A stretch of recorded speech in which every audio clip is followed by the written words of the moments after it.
La prochaine œuvre est un roman de Safia Azzeddine qui s'intitule Confidence à Allah. Alors, Safia, elle est née au Maroc d'une mère française d'origine marocaine et son père est marocain. Elle a été tour à tour journaliste, scénariste et romancière. Et dans le cadre du cours 5203 où vous avez à lire une œuvre francophone écrite par une auteure hors Québec, c'est un choix très intéressant.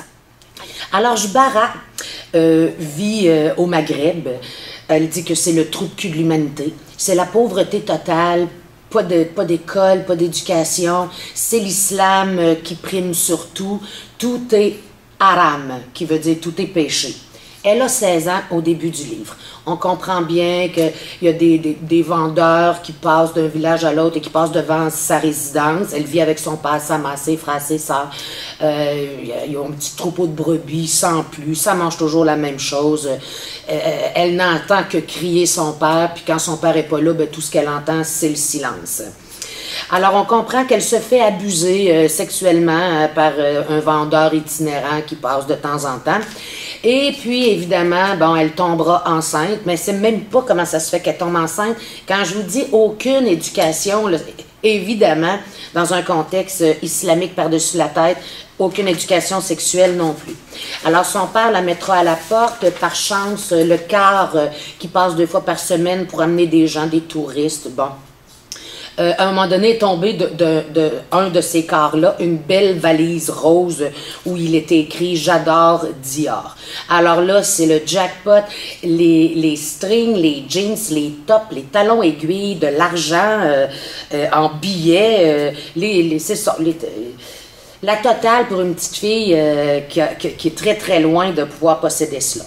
Alors, ça va être la descente aux enfers parce que comme elle est très belle, elle sait pas qu'elle est belle, elle, mais c'est juste qu'elle va être très désirée par les hommes, puis les hommes vont y offrir de l'hébergement contre des services sexuels et tout ça. Elle, ayant pas connu autre chose, ne s'étant jamais fait rien enseigner concernant qu'est-ce que c'est vivre en société, elle va penser que c'est comme ça que ça fonctionne. Elle trouve ça toujours drôle qu'il y ait un paradoxe entre le fait de... C'est très, très haram, mais d'un autre côté, c'est tout ce qu'on me demande et c'est juste pour ça qu'on me remercie ou que je sens que j'existe. Alors, de fil en aiguille, elle va se retrouver être servante dans une maison de riches, une grande villa. Et vous voyez à quel point c'est dans le bas du bas, là, en termes d'estime de soi. Elle dit, à un moment donné, à la page 56, « Les gens comme moi, on est le degré 0 de l'humanité. » Alors, c'est ça, on est le degré 0 de l'humanité. Même ses supérieurs ne la regardent pas dans les yeux, elle ne vaut pas la peine d'être vue. Alors, éventuellement, elle va gravir ou descendre les échelons de la prostitution, je ne sais pas comment on peut dire ça, puis elle va se ramasser avec des chèques arabes, où elle va penser que là, c'est ça la totale, et bien entendu que ce ne le sera pas. Séjour en prison, violence en prison, 3 fois dans le roman, elle va changer de prénom pour s'ajuster à sa nouvelle vie qu'elle se donne. Une des particularités aussi, c'est que Safia, au travers des choses qu'elle raconte comme action, elle nous parle à nous directement, le lecteur. Des fois, elle a un langage très cru, puis elle nous avise bien de ne pas faire les petits pleins de pudeur, là, parce qu'elle y va avec des mots grossiers en voulant dire... Vivre ce que je vis là, ben, ce sont ces mots-là qui sont appropriés pour le nommer.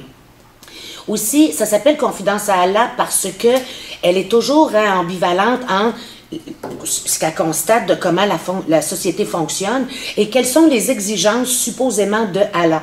Alors, des fois, elle se confie à lui, des fois, elle le critique. C'est une aventure pénible à suivre, mais qui reflète combien de parcours actuels de femmes musulmanes. Je vous souhaite une excellente lecture.